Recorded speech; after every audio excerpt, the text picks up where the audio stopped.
Welcome to secret of சமையல். இன்னைக்கு நம்ம பார்க்க போறது ரொம்ப சிம்பிளான ஆனா சூப்பரான ஒரு ஸ்நாக் ரெசிபி. இது வந்துட்டு மும்பை ஸ்டைல்ல ஸ்ட்ரீட் ஸ்டைல் மசாலா பாவ். செம ஜூசியா டேஸ்டியா இருக்கும் இந்த மசாலா பாவ். பாவ் பாஜி செய்யற அளவுக்கு இதுக்கு டைம் எடுக்காது, ரொம்ப சீக்கிரமே செஞ்சிடலாம். ரொம்ப டேஸ்டியா இருக்கும், நல்லா ஃபில்லிங்காகவும் இருக்கும் சாப்பிட்றதுக்கு. சரி வாங்க, இப்போ டிலே பண்ணாம இந்த சூப்பரான மசாலா பாவ் எப்படி செய்யலாம் அப்படின்னு பார்க்கலாம். ஒரு பேன் அடுப்பில் வச்சிருக்கேன். இதுல வந்து நம்ம கொஞ்சமா எண்ணெய் விட்டுக்கலாம். நீங்க எண்ணெய்க்கு பதிலாக பட்டர் சேர்த்து செய்யலாம், ரொம்பவே டேஸ்டியா இருக்கும். இது கூட கொஞ்சமா நெய் ஆட் பண்ணிக்கலாம்.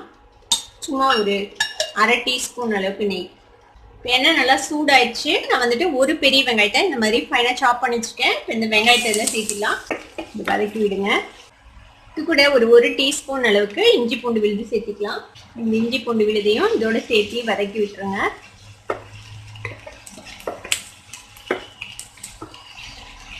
இஞ்சி பூண்டு விழுது பச்சை வாசனை போயிடுச்சு. ஒரு நிமிஷம் பக்கமாக வதக்கியிருப்போம்.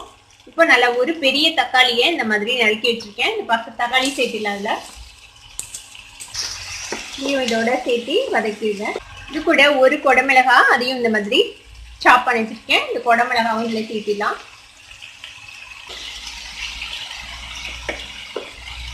இப்போ இதுக்கு தேவையான அளவுக்கு உப்பு சேர்த்திக்கலாம். கொஞ்சமா மிளகாய் பொடி சேர்த்திக்கோங்க. நான் வந்துட்டு ஒரு 1/4 டீஸ்பூன் சேர்த்துறேன் மிளகாய் பொடி. இது வந்துட்டு பாவ் பாஜி மசாலா. நான் யூஸ் பண்றது எவரெஸ்ட் பிராண்டு. இந்த பாவ் பாஜி மசாலா ஒரு டீஸ்பூன் சேர்த்திக்கலாம். இது இதோட சேர்த்து மிக்ஸ் பண்ணி விட்டுருங்க. இது கொஞ்சம் வதங்கினதுக்கு அப்புறம் இந்த மாதிரி ஒரு மேஷர் வச்சு இந்த மாதிரி மேஷ் பண்ணி விடுங்க.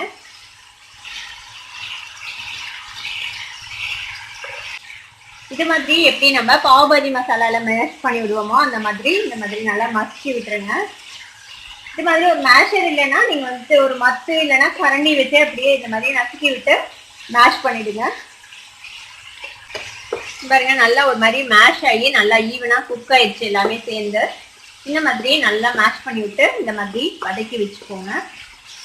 இப்போ இதுல நம்ம கொத்தமல்லி தழை கொஞ்சம் போட்டுடலாம். இது நல்லா மிக்ஸ் பண்ணி விட்டுடலாம். இப்போ நம்ம ரெடி பண்ணியிருக்கிற இந்த மசாலா வந்துட்டு 4 பாவுக்கு சரியா இருக்கும். இப்போ இதுல பாதியை வந்துட்டு நம்ம தனியா எடுத்து வச்சிடலாம். இப்போ நம்ம 2 பாவு எப்படி செய்யலாம் அப்படின்னு உங்களுக்கு காட்டுறேன். இப்போ அடுப்பு இப்போதைக்கு ஆஃப் பண்ணிடலாம். இப்போ இந்த மசாலால பாதி மசாலாவை நான் இப்போ வெளியில எடுத்துட்டு போறேன்.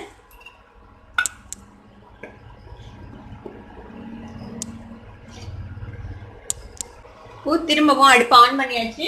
இப்போ இது மாதிரி பாவு எடுத்துக்கோங்க. 2 பாவு எடுத்துக்கோங்க. இந்த 2 பாவை இப்படி சென்டர்ல நம்ம கட் பண்ணிக்கலாம். இந்த கட் பண்ண பாவை நம்ம இந்த மசாலா மேல அப்படியே பிளேஸ் பண்ணிடுங்க. இதுல வந்துட்டு நம்ம ஒரு டீஸ்பூன் அளவுக்கு பட்டர் போட்டுக்கலாம். இந்த பாவு வந்துட்டு நல்லா பட்டரோட டோஸ்ட் ஆச்சுன்னா நல்லா இருக்கும்.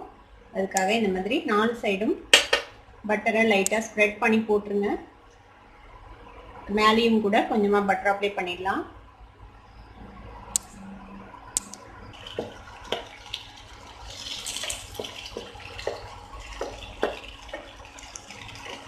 இந்த மசாலா வந்துட்டு நல்லா அந்த பாவு கடியில தள்ளி விட்டுருங்க. மசாலாவோட சேர்ந்து இது வந்துட்டு டோஸ்ட் ஆகணும்.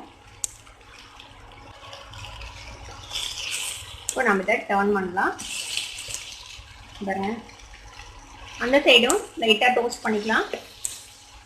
ரொம்பவே சூப்பரான ஜூஸியான ஒரு பாவ் இது. 2 பாவ் சாப்பிட்டாலே வயிறு ரொம்பிடும், அந்த மாதிரி இருக்கும். இது சாப்பிட்றதுக்கு செம்ம டேஸ்டியாகவும் இருக்கும். இது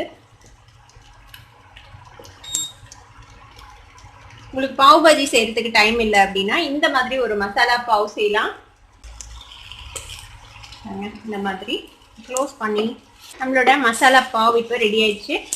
ஸோ இதை வந்துட்டு நம்ம ஒரு பிளேட்டில் எடுத்துடலாம். அடுப்பு ஆஃப் பண்ணிடலாம். நம்மளோட சூப்பரான மசாலா பாவ் இப்போ ரெடி ஆயிடுச்சு. பாருங்க, பார்க்கும்போதே சாப்பிடலாம் போல செம்ம ஜூஸியா இருக்குல்ல. இப்போ இதை வந்துட்டு இந்த மாதிரி கொஞ்சமா பச்சை வெங்காயம் வச்சு நீங்க சர்வ் பண்ணலாம். கூடவே ஒரு லெமன் வெஜ் வச்சு நீங்க சர்வ் பண்ணுங்க. என்கிட்ட இப்போ லெமன் வெஜ் இல்லை கைவசம், அதனால நான் வைக்கல. கொஞ்சமா எலுமிச்சம்பழம் சாறு பிழிஞ்சு விட்டு சாப்பிட்டா அது ரொம்பவே சூப்பரா இருக்கும். இந்த வெங்காயத்தையும் அந்த பாவு உள்ள வச்சு சாப்பிட்டா ரொம்ப சூப்பரா இருக்கும். இந்த சூப்பரான ஸ்ட்ரீட் ஸ்டைல் மசாலா பாவ் கண்டிப்பா உங்க எல்லாத்துக்குமே பிடிக்கும். செஞ்சு பார்த்துட்டு எப்படி இருந்தது அப்படின்னு எனக்கு கமெண்ட்ஸ்ல ஃபீட்பேக் கொடுங்க. இந்த வீடியோ உங்களுக்கு பிடிச்சிருந்ததுன்னா சப்ஸ்கிரைப் பண்ணுங்க, பக்கத்துல இருக்க பெல் ஐகானை கிளிக் பண்ணுங்க. அப்பதான் என்னோட நோட்டிபிகேஷன்ஸ் உடனே உங்களுக்கு வந்து சேரும். லைக் பண்ணுங்க, ஷேர் பண்ணுங்க. Thank you for watching this video viewers. Bye bye.